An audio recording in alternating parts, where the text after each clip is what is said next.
En el quehacer cotidiano, mujeres y hombres del Chile real son protagonistas de un pasado y presente que convoca a construir futuro.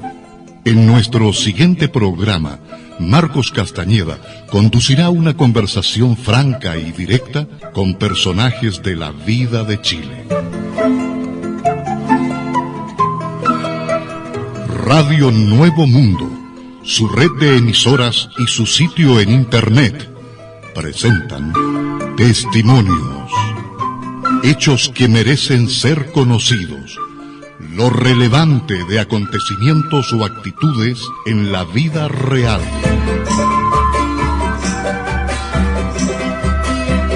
¿Cómo están, estimados auditores? Bienvenidos a este nuevo espacio de Testimonios en Radio Nuevo Mundo, su extensa red de emisoras en todo Chile, y a nuestros auditores internacionales en Internet.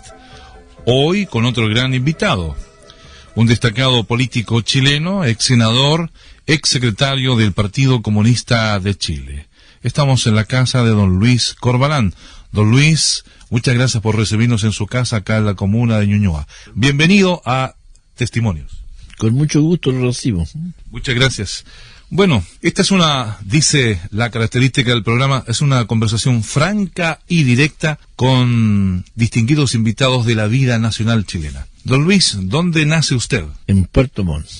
En 1916, en Peyuco, que es un balneario hoy día, y que antes era campo. ¿Y de ahí, a dónde se va? ¿Empieza a estudiar? No, yo nací allí, pero me trasladé a Tomé. Tendría un par de años, vine a conocer Puerto Montt pasado mucho tiempo y estudié en el Liceo de Tomé y luego en la Escuela Normal de Chillán. ¿Cómo decide don Luis entrar a la política? ¿A qué edad? Yo tenía 16 años, creo, el año 32, no alcanzaba, no cumplía los 16 años, y entonces entré al Partido Comunista, no a la Juventud Comunista, no había J en ese momento. Bueno, el país vivía un periodo de gran efervescencia, el año 32, 31, con la caída de Ibáñez, y salimos los estudiantes de la Escuela Normal de Chillán a celebrar la caída de Ibáñez. Hubo efervescencia. Dentro de la Escuela Normal se levantó la consigna de echar abajo también al rector de la escuela. Don José Pinochet Lebrun, hermano de don Tancredo Pinochet y de doña Isabel Pinochet, que fueron figuras muy importantes del siglo XIX y comienzo del XX. Bueno, y quiero decirle, me hicieron firmar por el más chico de todos los alumnos. Los grandes me hicieron firmar, en primer lugar, una lista pidiendo la salida de Pinochet. Y después yo me di cuenta que fue un error, fíjese. No, fue un buen rector. Después tuve relación con él cuando ya habían pasado 20 o 30 años. Fue un buen rector. Había un movimiento empujado por los masones. Bueno, así es la vida. Entonces, y salía a la calle, ahí en la calle, frente a la Escuela Normal de Chillán estaba la Plaza Victoria. Hoy, después del terremoto se trasladó a otro lugar la escuela, a Chillán Viejo, al comienzo de Chillán Viejo. Ahí los cesantes andaban, se golpeaban a la puerta de la Escuela Normal para pedir las obras, para comer. Ahí vi mítines del Partido Comunista, ¿no? Que era el único que levantaba la voz para denunciar la situación de pobreza, y luego para solidarizar con los marinos sublevados. Bueno, entonces todo eso me hizo ser simpatizante de los comunistas. Voy a Tomé de vacaciones el verano del 32, y allí un zapatero remendón me invita un día a una reunión de los comunistas. ¿Cómo se llamaba ese zapatero, se recuerda? Ese zapatero era, no me acuerdo bien el nombre del apellido, Palmita le decían. Era un tipo muy simpático que decía, tenía la costumbre de afirmar, decía, por la puerta del zapatero pasa el hambre, pero no entra. ¿Es verdad eso? Sí, así es, pues verdad, gran verdad. Porque siempre hay una tapellita que pegar, una media suela. Exactamente. Entonces ahí entré, pues. Después después que fui a la estación un día cuando pasaba Elías Laferte en el tren, era candidato a presidente de la República. Bueno, no, entonces ingresé. Buenos recuerdos, don Luis. O sea que los estudiantes siempre han estado por la lucha de las reivindicaciones del pueblo y de ellos también, como aconteció hace pocos meses con los pingüinos acá en Santiago. Exactamente, ¿no? Los estudiantes siempre casi se adelantan, perciben muy bien las cosas que vienen, que suceden, qué sé yo, casi se adelantan, ¿no? Si los estudiantes en Chile también en América Latina, por el gran movimiento estudiantil del año 19 en Argentina, tuvo gran repercusión aquí, el papel de los estudiantes el año 20, 21, bueno, sí, después contra la dictadura de Ibáñez, del año 27 al 31. Y así en esos movimientos después surgen excelentes dirigentes, sociales. Sí, suele suceder. Estamos en la biblioteca de don Luis Corbalán, en la comuna de Ñuñoa, conversando en este programa Testimonios a lo largo de todo el país a través de la radio Nuevo Mundo, una red de emisoras en todo Chile y también varias emisoras integrantes de la cadena de la cultura en el mundo, en Argentina, en Alemania, en Noruega, en Suecia, en Bélgica, en Canadá, en Australia y también en los Estados Unidos. Luego vamos a nombrar a esas radios que están disfrutando también de esta conversación. ¿Cuáles fueron las primeras labores en el partido, don Luis Corbalán? A esa edad, cuando usted tenía 16 años, 17 años. No, yo seguí siendo estudiante hasta el año 34, entonces como estudiante realizamos nuestras tareas, impulsamos la solidaridad con el movimiento popular. Recuerdo especialmente que salimos a la calle junto con los estudiantes del Liceo de Hombres, del Liceo de Mujeres, de la Escuela de Artes y Oficios, del Instituto Comercial, del Liceo de Hombres. Salimos a la calle a demandar la libertad de los presos políticos y especialmente de aquellos que presos de la Marina que se había sublevado en Talcahuano y en Coquimbo. Entre los presos estaba Pedro Pacheco Pérez, que después fue alcalde de Valparaíso durante el gobierno de don Pedro Aguirre Cerda. Había sido alumno de la Escuela Normal Pedro Pacheco, poeta laureado para fiestas primaverales. Entonces se levantó la consigna de la libertad de los presos, que salimos a la calle. Cosas así hacíamos. ¿Y se logró su libertad al final? Se logró la libertad de los presos. ¿Y qué nos puede decir, don Luis? Usted vivió plenamente el proceso del Frente Popular entre los años 38 al 40 de don Pedro Aguirre Cerda. ¿Cómo llega al poder esa coalición de partidos? Bueno, el Frente Popular chileno es una creación de la izquierda, pero especialmente el Partido Comunista. Se formó en 3 países, en Francia, en España y en Chile. Se lanzó la consigna del Frente Popular por parte de la Internacional Comunista en 1935, en una situación mundial muy particular, cuando el fascismo arremetía, se había apoderado del poder del gobierno alemán en 1933 y se proponía dominar Europa y luego dominar el mundo entero. Entonces se trataba de atajar el fascismo. Entonces se levantó de aquella consigna y el Frente Popular, ya les dije, materializó en los países antes mencionados. En Chile existía un bloque de izquierda donde estaban los radicales, los demócratas, los socialistas, pero no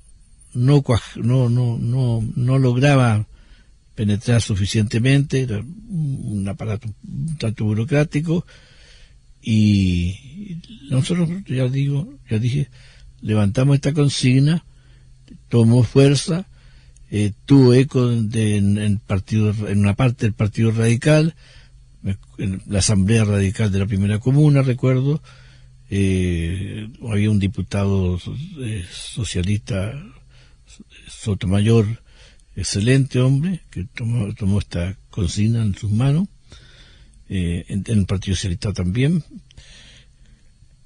y eso se constituyó en 1936. Yo estaba en Iquique en ese momento, me desempeñaba como profesor en la escuela Santa María, la escuela número 1, que tiene el nombre de la masacre que allí se tuvo lugar en 1907. Vamos a cumplir, se va a cumplir los 100 años el próximo. Un día hablé en un comicio del Frente Popular que hubo allí grande, y a raíz de eso me echaron a mí del magisterio. Gobernaba Arturo Alessandri Palma. Me vine a Santiago, trabajé en un vespertino del Frente Popular, del partido, que tenía su imprenta y su redacción ahí en calle San Francisco 347. Ahí trabajé un tiempo. Fui después de nuevo al magisterio, como profesor en una escuela de Valdivia. Luego volví a Iquique como profesor a petición del partido, y a petición del partido me retiré del magisterio en el año 40, al comienzo del 40, para trabajar en el Siglo. En el diario El Siglo, en aquella época, hoy semanario. A propósito de lo que usted señalaba, don Luis, con respecto a lo sucedido en el Norte Grande en 1907 en la Escuela Santa María, nuestra radio, Nuevo Mundo, está preparando un radioteatro que va a revivir toda esa historia de los trabajadores salitreros. Por lo tanto, le señalamos a nuestros auditores que estén atentos, con un gran elenco de actores: Aníbal Reina, Alfredo Mendoza, Julia Navarro, actores de primer orden de la época de oro de la radiofonía chilena, de los años 60 y 70. Con ellos estamos trabajando, y pronto entonces, para que estén atentos, en la cadena de Radio Nuevo Mundo estaremos transmitiendo 20 capítulos que revivirán la historia de esos trabajadores que ni siquiera ganaban dinero, sino que les pagaban con fichas. Exacto. ¿Qué le parece que la radio...? Excelente, me parece excelente. Y creo que habrán otras cosas, me parece muchas otras iniciativas, porque se merece. Es un acontecimiento muy importante en la historia de Chile. Bueno, ese es un aporte de la Radio Nuevo Mundo y también del Fondar que financia este proyecto. Exacto. Bueno, pero yo le preguntaba también cómo surgía la izquierda, ¿no es cierto?, con el Frente Popular, y usted me relataba cómo se había formado, cómo había nacido ese movimiento en Chile y en el mundo, en 3 países, me decía usted. ¿Y qué es lo que hizo el gobierno de Pedro Aguirre Cerda? ¿Logró ayudar a la gente más pobre, ayudarla en el trabajo, bajar la cesantía? El gobierno de don Pedro Aguirre Cerda es muy importante. Don Pedro gobernó con la consigna gobernar es educar. Se preocupó mucho de eso, mejoró la educación. Él creó la sociedad de estas constructoras de establecimientos educacionales, que duró como 40 o 50 años, desapareció, no existe ahora, y se construyeron muchos edificios. Hasta ahora hay colegios que dicen Sociedad Constructora de Establecimientos Educacionales, de hace 50 años. Sí, pero de aquella época. Pero no existe la sociedad ahora. Claro, pero dice el edificio. Y así yo lo he visto también, sí, así es. Y reincorporó a los profesores que habían sido exonerados en 1932-33 por participar en una convención de la Federación de Maestros en Concepción. mejoró la situación de los trabajadores, el movimiento sindical cobró más fuerza, había dirigentes sindicales detenidos, los dejó libres. En ese tiempo, hasta ese momento, no había la libertad suficiente para ingresar a muchas oficinas salitrarias. El propio don Pedro Aguirre Cerda tuvo que ser proclamado en el norte, en algunos mítines, fuera de las oficinas, no adentro de la oficina, porque en la oficina eran recintos privados. Allí eran pequeñitos aldeas. Increíble en territorio chileno. Sí, recintos privados, con policía propia, con moneda propia, la ficha. Así era. Entonces, no, se democratizó el país. Pero don Pedro Aguirre Cerda además creó la Corporación de Fomento a la Producción. Esto le dio un gran impulso a la industria nacional en Chile. Bueno, ¿qué más? Y ahí incorporó a un gran dirigente social que después llegó a ser presidente de Chile, el doctor Salvador Allende, en uno de sus ministerios. Claro, él fue ministro de Salubridad de don Pedro Aguirre Cerda y efectivamente fue un gran dirigente. Allende tuvo a cargo también el recibimiento oficial del barco Winnipeg cuando en España comienza la guerra civil y el presidente Aguirre Cerda junto con don Pablo Neruda traen a cerca de 2.500 refugiados. Así fue.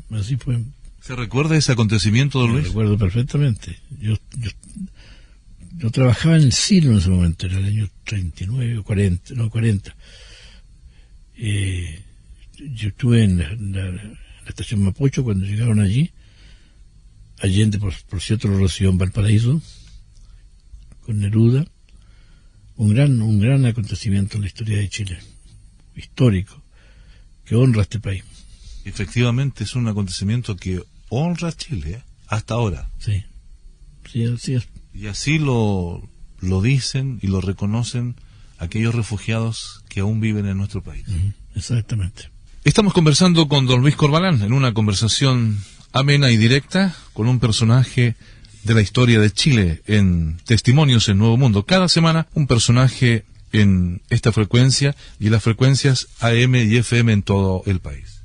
En Nuevo Mundo, Testimonios con don Luis Corbalán, aquí en su casa habitación, en la biblioteca, vemos fotografías. Ahí está don Luis Emilio Recabarren, gran dirigente de los trabajadores de Chile, don Lucho.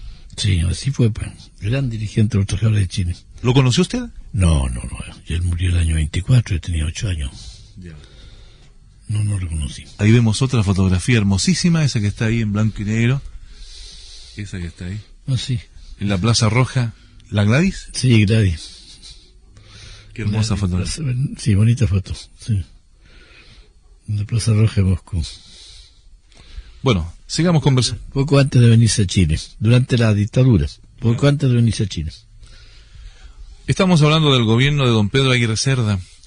Esa labor extraordinaria que hizo con los refugiados españoles. Muchos fueron a México, otros a Chile. ¿Cuál fue su amistad con el premio Nobel Pablo Neruda, don Luis Corbalán? Bueno, yo con Neruda me detuve el año 39, cuando inauguró la casa aquí de Michoacán, aquí en Lynch Norte. Yo era redactor del diario y vinimos allí. Y tuve una relación normal. Después, cuando fui de secretario general del partido, tuve una relación más permanente. Él se incorporó al partido en 1945. Fue elegido senador por el partido por Tarapacá y Antofagasta junto con Elías Laferte en el año 45, cuando no era militante, y después se incorporó. Eso le hizo muy bien el norte y el contacto con los trabajadores. Quedó asombrado del norte y de los trabajadores del norte. ¿Y cómo era? La visión revolucionaria de Recabarren. ¿Y cómo era la personalidad de don Pablo para quienes no lo conocieron y están escuchando este programa Testimonios? ¿Era un hombre simple? Era un hombre muy sencillo, muy sencillo. Parecía que no escuchaba, parecía que no veía, pero tenía todos sus sentidos muy abiertos para todo, y su poesía así lo dice. Él es una poesía que habla hasta de los pájaros, de los árboles, de todo, de cuánto hay, de las comidas, no solo del amor, no, de todo. No, es un hombre muy apasionado, pero no descontrolado, con un gran cariño por el partido. Ahí está su obra, ahí lo dicen sus obras, tiene sus poemas del partido, su canto general, su gran libro, dedicado a las luchas de América Latina, de Chile en particular. No, un gran compañero, una gran pérdida. Así es, para el partido y también para Chile. Para Chile y yo creo que para el mundo de la cultura mundial. Efectivamente. ¿Y qué pasa en aquel año 48 en el gobierno de Gabriel González Videla cuando es perseguido Pablo Neruda siendo parlamentario, ¿no es así? Así, entre las barbaridades de Pablo Neruda, depende del gobierno de González Videla, está eso de pedir el desafuero de Neruda y empujarlo al exilio, al destierro. Neruda había sido secretario de propaganda cuando fue proclamado candidato al presidente González Videla, y el partido fue un gran activista, más que activista, fue la fuerza principal que empujó la candidatura de González Videla, quien decía que no habría fuerza en el mundo capaz de separarlo del pueblo y del Partido Comunista. Y después lo que hizo, ahí ya sabemos. ¿Cómo lo calificaría eso? Un traidor. Así lo calificó también Pablo Neruda, un traidor. Nos dio vuelta de la espalda, sacó la ley de defensa, la llamada ley de defensa de la democracia, que no tiene nada de defensa de la democracia. Al contrario, era una ley antidemocrática que, entre otras cosas, prohíbe que los comunistas voten o sean elegidos. En virtud de esta ley, el registro electoral borró 29.000 y tantos electores, comunistas o presuntamente comunistas, de los registros electorales. Entre ellos, borró a Pablo Neruda. Eso está en los documentos. Yo tengo la lista de un libro con todo esto, con lo borrado, con la ley, y ahí está Pablo Neruda, que estaba inscrito aquí en la comuna de Ñuñoa. Don Luis, hubo gran persecución al Partido Comunista, hubo prisión también. Sí, y inauguró los campos de concentración en Chile, González Videla, campo de concentración de forma a parar algunos miles de compañeros. ¿Estuvo Allende también ahí? No. ¿En aquella época, 48? No. ¿En Pisagua, no? No. ¿Sería posteriormente? No. Allende detenido, no. ¿Cómo conoce Allende más profundamente? En los años 50 se produce en Chile una nueva oportunidad para que la izquierda se logre yo lo unir y sacar algo adelante. Yo lo conocí así de vista, por decirlo, pero empecé a tener una relación más estrecha con él, más frecuente al comienzo, a partir de 1952, cuando fue elegido por primera vez candidato a presidente de la República, y fue elegido por el Partido Comunista, por una fracción del Partido Socialista y por el Partido del Trabajo que dirigía Baltasar Castro. Nosotros somos el único partido que apoyó a Allende como candidato a presidente de la República en las 4 ocasiones en que fue candidato. El año 52, el 58, el 64 y el 70.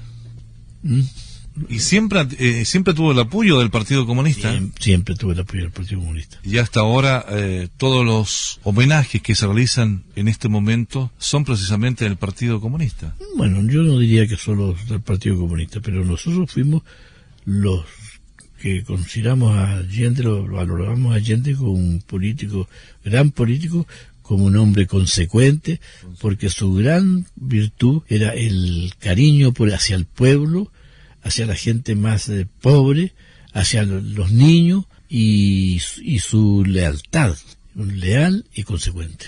Eso es lo más importante en una persona. Importante en política, además. Y en la sociedad. Sí, pero y sobre todo en política, porque en política no ese valor no es tan común.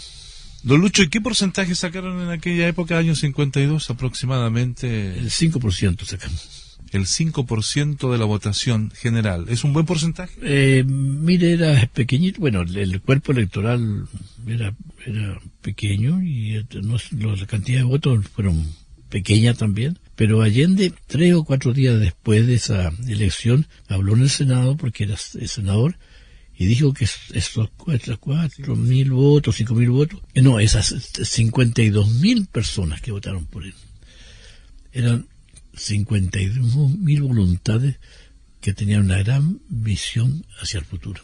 No, él le dio de mucha importancia, y así fue, pues, porque después cuando fue elegido, cuando salió para la segunda elección, pasamos del 5% al 28%. ¿El año 58? Sí, el año 58. Pero subió muchísimo. Muchísimo. Claro, y salimos, claro, ahí competimos con Alessandri. Salió segundo Alessandri. Segundo Allende y primero Alessandri. Alessandri con 39%. Y en 1970, cuando Allende llega al poder, obtuvo cerca del 36%. Sí, 36 inflación, 36%. Estaba bastante dividida la votación, entre los candidatos. Claro. Allende había sacado más votos en la elección anterior. En la del 64. Cuando fue competidor de Frei Montalva. De Frei Montalva había sacado más votos. Pero la campaña y la intervención norteamericana fue horrible. Ya en la elección anterior, ya en la elección del 58 y en la elección del 64. Y si Allende apuntaba a ser presidente de la República en el 64, la derecha hubo una elección en Curicó, esa zona en esa época muy reaccionaria, de grandes latifunditas de derecha, y allí triunfó el candidato socialista, Naranjo, que llevamos, derrotando al candidato, a todos los demás, a la derecha y a la democracia cristiana. La prensa le llamó el naranjazo. El naranjazo. Se asustaron y la derecha retiró su apoyo al candidato radical porque iba a apoyar al radical, Julio Durán, y se lo dio al candidato a Frei Montalva. Lo que usted está señalando, don Luis, en este programa Testimonios, queda descubierto en las desclasificaciones de artículos e informaciones que hizo el gobierno norteamericano con respecto a la plata que había entregado a los partidarios de la derecha y partidos de la derecha desde aquella época. Evidentemente está en el informe Chart, está en del Senado, un documento del Senado norteamericano, están los documentos desclasificados de la CIA, está en la memoria de Kissinger, que fue canciller del gobierno norteamericano, está en un libro de Natalie Davis, que fue embajador norteamericano en Chile. Están todos los datos, toda la intervención y toda la plata que corrió en las elecciones. Millones de dólares, claro. A todos los partidos políticos, excepción a los partidos de izquierda. Vamos a hacer una pausa. En Testimonios estamos conversando en esta jornada con Luis Corbalán, ex parlamentario comunista, ex secretario también del Partido Comunista de Chile.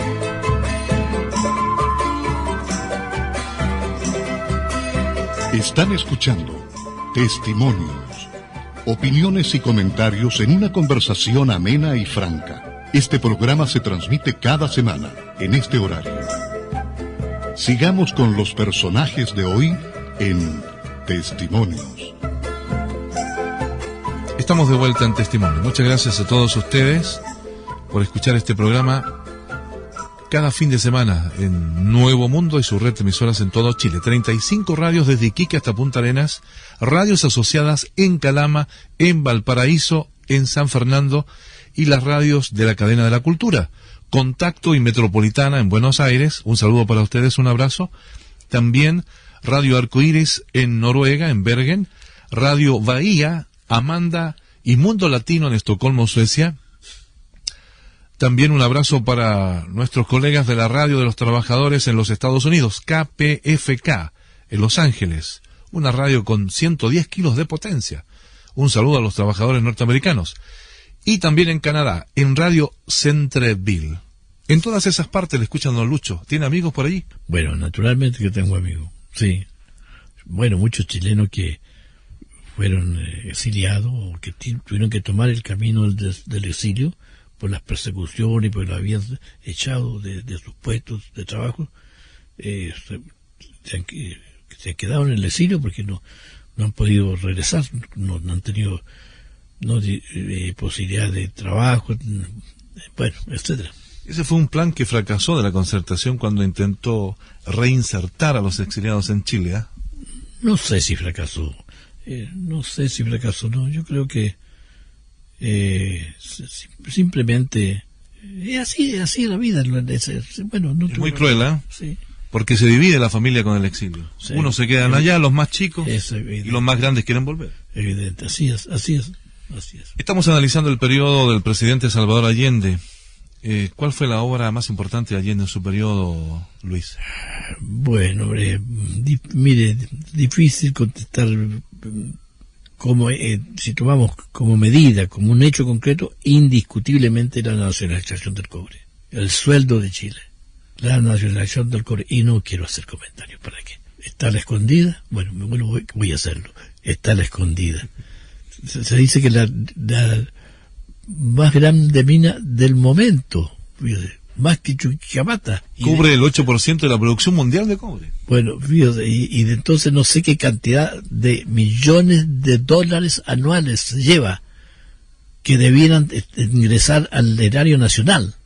Y esa es una parte de las empresas particulares que tienen el cobre, porque el 60 y tanto % del cobre, de la producción de cobre, hoy día está en manos particulares.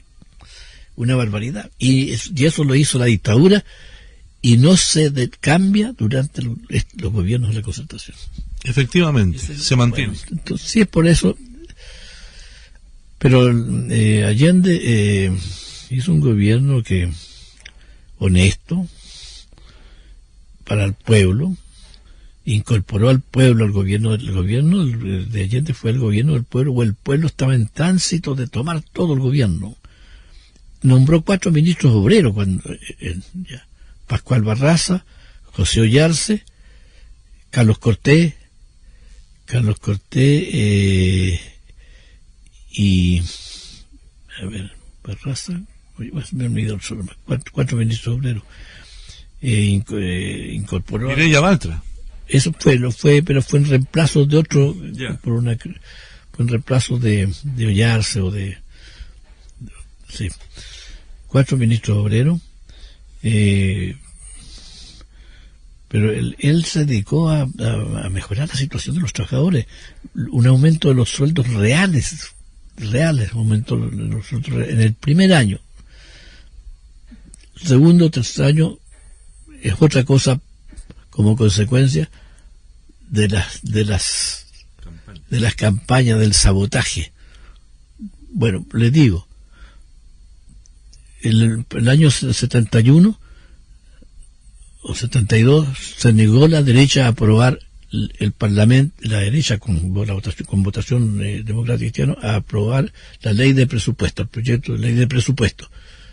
Entonces hubo que no se podía hubo que hacer emisiones inorgánicas, y entonces también hubo una inflación grande, pero al comienzo del primer año, actuando dentro de la ley y con la ley que había y sin esa oposición tan brutal, bueno, mejoró visiblemente la situación. aumentaron los policlínicos, en la salud se dio grandes pasos. En la educación había un gran porcentaje. En la educación, sí. De dinero. Sí, evidente, usted le destinaba el 7,2% de dinero a la educación fiscal. Del Producto Interno. Sí, que es el porcentaje que establece como norma las Naciones Unidas. Y ahora no alcanza ni el 2%. Así es. No, fue un gran gobierno popular a favor del pueblo. Mire, balnearios populares, 17 balnearios populares, por primera vez la gente humilde podía ir de vacaciones a la playa, a conocer la playa, 17 balnearios. Bueno, X cantidad no tengo en la memoria, lo tengo ahí en mis libros, en mis apuntes, de nuevas policlínicas en el país, etcétera, etcétera. Hospitales. Se estaba construyendo en la comuna Pedro Aguirre de un gran hospital que hasta ahora está botado y nadie lo toma. Así es. Iba a ser el más grande hospital de Chile. Pero si ese es el más grande, tiene como 14 pisos. Bueno, estamos conversando en la casa habitación de don Luis Corbalán, ex parlamentario comunista, ex secretario general del partido. En este Testimonios, con mucho orgullo, nos ha recibido y nos ha dado su acogida en esta hermosa habitación, biblioteca que tiene, pero cientos de libros y de todo tipo. ¿No es así, don Lucho? Así es. Estos son los libros que se han salvado de los terremotos. ¿De qué terremotos me habla? Bueno, del golpe y todo eso. Sí, no. Durante el gobierno de Carlos Ibáñez Campo, el segundo gobierno. Ese gobierno tuvo de dulce y de agrado, porque hizo cosas buenas, pero hizo cosas barbaridades. Pero el año 56 arremetió contra los trabajadores del Partido Socialista, que no había contribuido a su triunfo y que había gobernado con él, se había retirado del gabinete, los ministerios. Entonces también mandó gente al campo de concentración de Pisagua. Yo fui a parar ahí en esa ocasión y llegaron los policías y me llevaron, no tenía una pequeña biblioteca, pero me llevaron unos libros de gran valor. Bueno, sigamos conversando, interesante todo lo que usted nos señala. Y a medida que pasaban los años, el gobierno del presidente Allende fue ganando más adeptos entre la ciudadanía, porque en marzo del 73 del 30 y tantos % subió al 43, 44%. Y es el único gobierno que después de ¿cuántos años? 2 años. De 2 años aumenta su votación en las parlamentarias, el único. Y el año anterior, el 71, había sacado más del 50 y tanto en las elecciones municipales. El único, a pesar de la gran campaña contra él. ¿Cómo calificaría usted la oposición acérrima que hizo la derecha chilena en contra de Allende? Muy violenta en aquella época. Absolutamente antidemocrática, antinacional, anti todo. Claro, no. Bárbara, antipatриотика porque estaban asesorados por los Estados Unidos. Y porque el gobierno de Salvador Allende tenía un programa que apuntaba a favorecer los intereses no solo del pueblo, sino de la nación como tal, de la patria, hacer de Chile un país realmente independiente, absolutamente independiente, soberano. ¿Ustedes en aquella época se daban cuenta de que se estaba tramando un golpe de Estado en los años 72, 73, cuando la violencia de la derecha fue muy brutal, con atentados y todo eso? Sí, obviamente. Nosotros siempre consideramos desde la partida, del comienzo, que era un gobierno que por su carácter tenía poderosos enemigos y que estos poderosos enemigos tratarían de derribarlo. Sí, no fue para nosotros un misterio. ¿Y cuando se acercaba el golpe, ustedes visualizaban eso? No visualizábamos. ¿Y no se pudo tomar ninguna providencia? Mire, se hicieron esfuerzos, se trataron de llegar a acuerdo con la democracia cristiana, que había tenido al comienzo una actitud benevolente, que había apoyado al gobierno al inicio, había reconocido la victoria de Allende en las urnas y contribuyó a refrendar esta victoria en el Congreso Pleno. Había apoyado la nacionalización del cobre, había coincidido, y otras medidas democráticas, de la aplicación de la reforma agraria bajo el gobierno de Salvador Allende. Se expropiaron 3 millones 700.000 hectáreas, el doble de lo que se había expropiado durante el gobierno de Frei Montalva, que fue el autor de la ley de reforma agraria. Entonces, ¿de qué iba yo? Me va la onda. En que la oposición fue muy cruel. Así que todo esto es antipopular, contrario a los intereses nacionales y populares, y veíamos esto. Pero la democracia cristiana se había pasado al campo de la oposición. Por razones, también hubo errores nuestros. Hubo una elección parlamentaria en Valparaíso en el comienzo del 71, por el fallecimiento de un parlamentario liberal, me parece. Y lo correcto era que nosotros éramos partidarios de Allende, también los comunistas de Allende éramos partidarios de apoyar al candidato demócrata cristiano.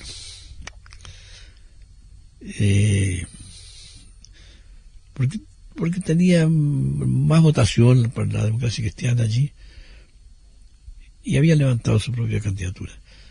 Pero no cuajó en el interior de la Unidad Popular esa política. Entonces los socialistas, los socialistas cayeron en una posición sectaria, favorecieron el desplazamiento de la democracia hacia la derecha. Luego vino el asesinato de Pérez Zújovich, en lo cual nada tuvo que ver ningún partido de la Unidad Popular, pero la derecha metió en la cabeza de mucha gente la idea de que era obra de la izquierda y propia de este gobierno, y eso tampoco nos favoreció. Don Luis, ¿cuál fue el último contacto que tuvo usted con el presidente Salvador Allende en septiembre del 73? Fue el día domingo 9 de septiembre, 2 días antes del golpe. Y yo fui a la casa de él junto con Orlando Milla, con Víctor Díaz, y a entrevistarnos con él. ¿Estaba preocupado Allende? Tomás Mora estaba muy preocupado. No hablamos de la situación, se veía inminente la llegada del golpe, y Allende nos dijo que tenía el propósito de convocar a un plebiscito. Ya. ¿Qué es lo que iba a hacer ese 11 de septiembre en una actividad que se iba a realizar en la Universidad Técnica del Estado? En la Universidad Técnica del Estado él iba a pronunciar un discurso y allí iba a anunciar la convocatoria a un plebiscito que resolviera la situación que se crea. ¿En la Constitución se podía hacer esa convocatoria? No sé exactamente, pero eso no tenía mayor importancia porque se podía reformar la Constitución. Ahora mismo también, se te manda un proyecto para que la Constitución se incorpore y se convoca enseguida a plebiscito. Bueno, eso no, el plebiscito era perfectamente, pues no eran palabras, parole, como dicen los italianos. No era una iniciativa factible, realizable, pero la democracia cristiana no aceptó. Con Elwin a la cabeza, con Patricio Elwin a la cabeza, ¿no? Rechazó aquello. Y además el golpe vino antes. Si Allende lanza su discurso y a lo mejor desbarata el plan. Bueno. Se hubiese anunciado antes el plebiscito. Sí, así fue. ¿Y qué le parece la muerte de Allende en la Moneda? Para mí no era ninguna sorpresa, porque él había dicho pública y privadamente muchas en muchas ocasiones que no lo sacarían con vida,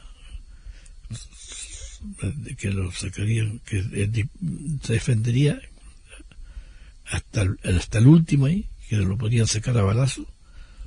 También dijo una oportunidad, solo en un pijama de madera me pueden sacar de la moneda. Lo dijo en un discurso aquí en la Alameda. Sí, era su decisión, como Balmaceda. A propósito, quiero recordar que Neruda, en una de las últimas páginas de su memoria, dice que en Chile ha habido muchos presidentes grandes, muchos presidentes chicos y solo 2 presidentes grandes, Balmaceda y Neruda. Y Balmaceda y Salvador Allende. Importante eso, sí, de nuestro premio Nobel. ¿Y qué pasó con usted el 11 de septiembre? ¿Dónde estaba, don Lucho? No, yo el 11 de septiembre estaba en mi casa, salí temprano, tomé contacto con los demás compañeros del partido, tuvimos una reunión de la Comisión Política en la sede del Comité Regional, no fuimos a la sede principal del partido de Calle Teatino con compañía, y ahí en la sede del Comité Regional vimos la situación, resolvimos que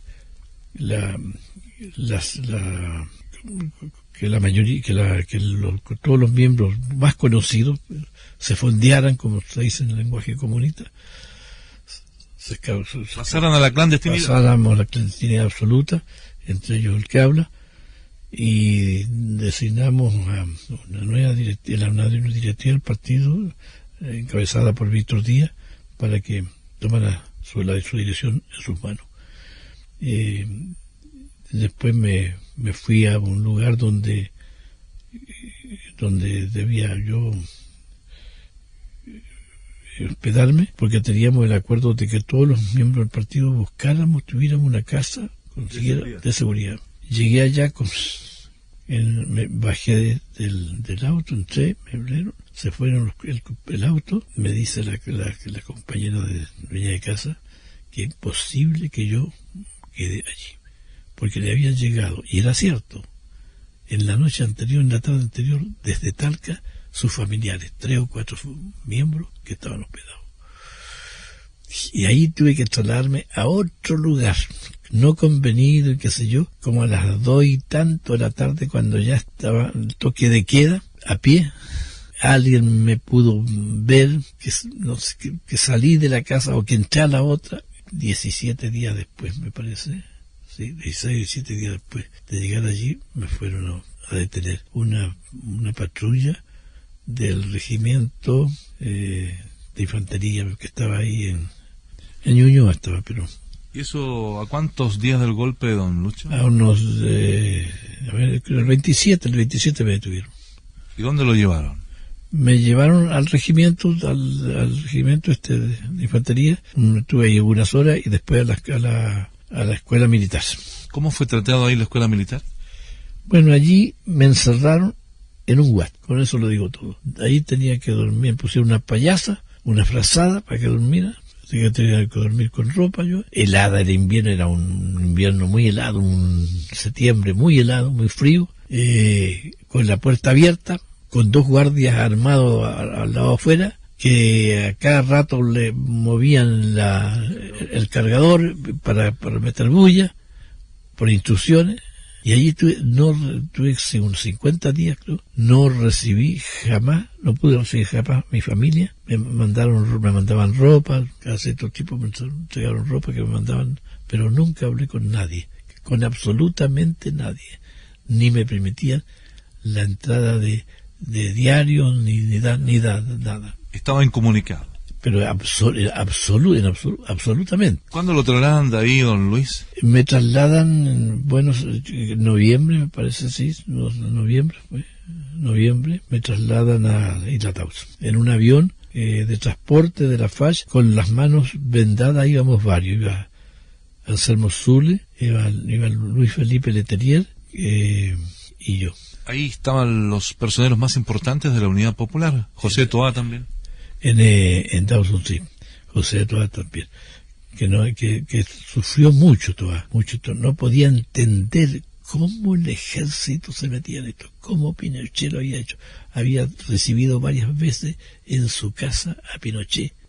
Me acuerdo que en un reportaje de la televisión alemana de la República Democrática Alemana, la esposa de Toa muestra una bandeja de plata con una leyenda que decía a mi directo amigo José Toa, de Pinochet, un regalo con Pinochet. Además, Toa, la isla era una propiedad, estaba en manos del Ministerio de Tierra y Colonización. Se la dio, Toa se la entregó al ejército.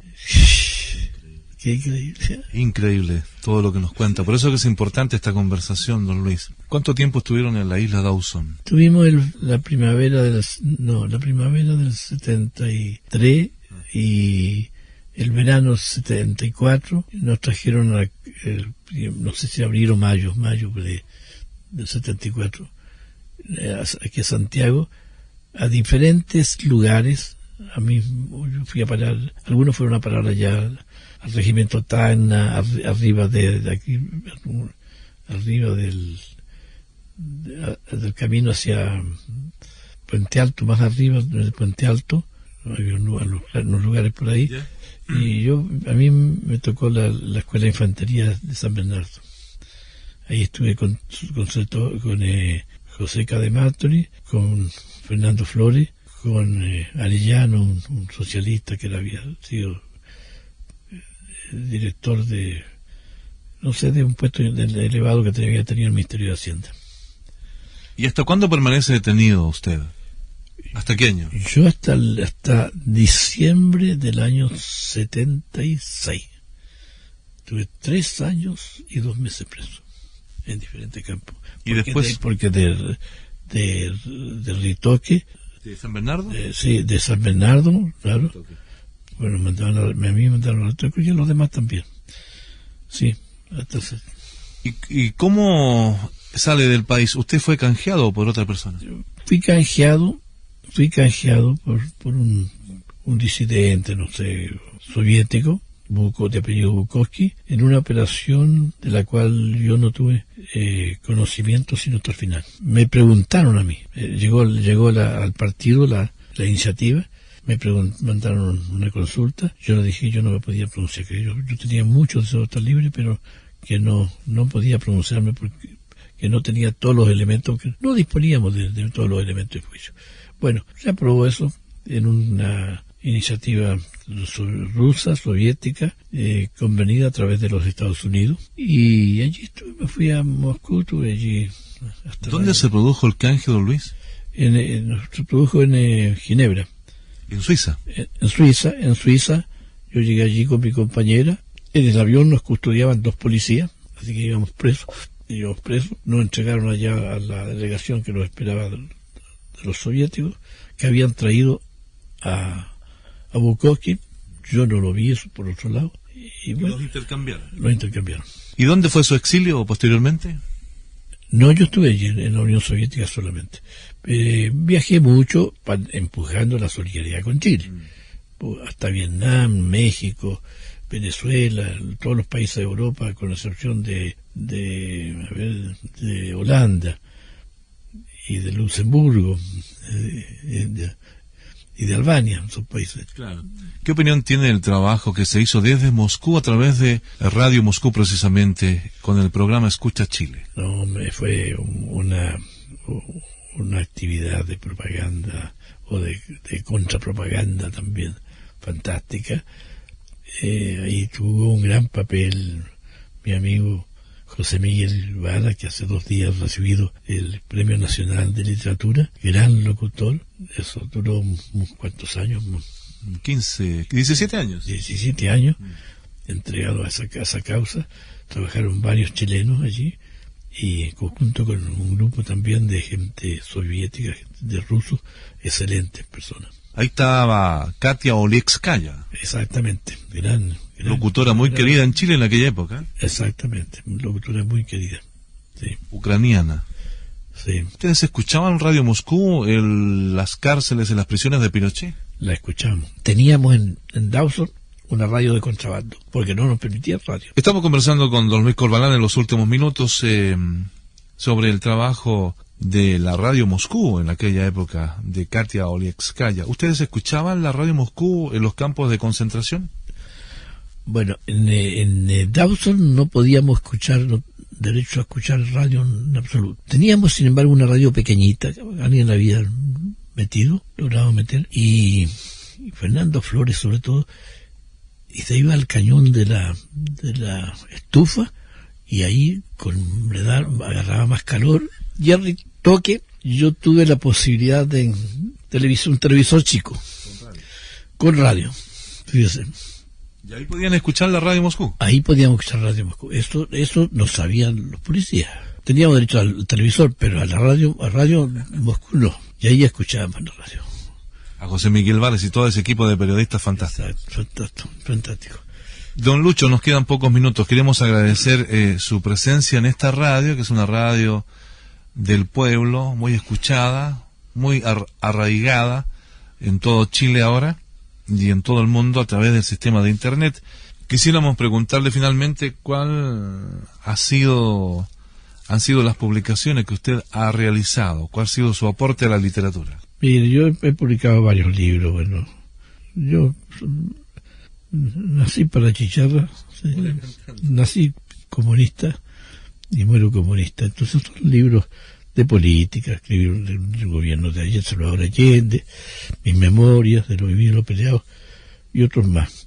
Un libro junto con Margot Honecker, la viuda de Erich Honecker, presidente de la República Democrática Alemana, conversando con Margot Honecker. Escribí un libro, El derrumbe del poder soviético, lo nacional en la vida, en la política de los comunistas chilenos.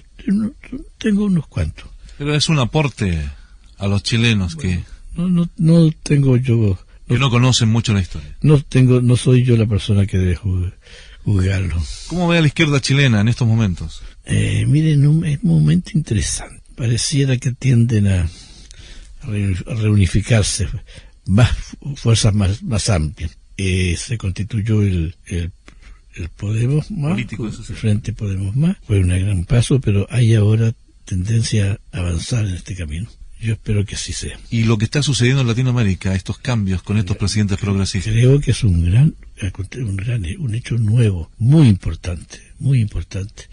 Esta alianza que se ha formado entre Fidel Castro, Cuba, Venezuela, Bolivia, con relaciones muy estrechas con otros países, con Brasil, dirigido por Lula, con el presidente Kirchner, con el presidente uruguayo. O sea, creo que es un momento muy importante. Bien, muchas gracias, don Lucho, por recibir a la Radio Nuevo Mundo, y a toda esta gente que está escuchando en todo Chile y a esta gente que está fuera del país. Muchas gracias. Gracias a usted, y perdone que ando de la salud bastante mal. No, creo que voy a pasar agosto, sí. Espero que sí. ¿Cuándo cumple los 90 años? Ahora en septiembre. Bueno. 90 años. Bueno, que lo pase muy bien, Muchas que cumpla muchos años más, y muchas gracias por estar con nosotros. Gracias. Y con ustedes, estimados oyentes, nos volvemos a encontrar la próxima semana, siempre con otro interesante testimonio. Hasta pronto.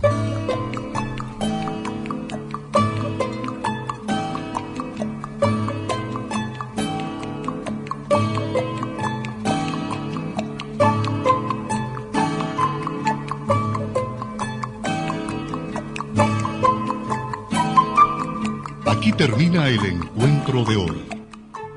La próxima semana, en este horario, otros personajes y nuevos testimonios darán fe de hechos. La realización de este espacio está bajo la responsabilidad de Marcos Castañeda como conductor.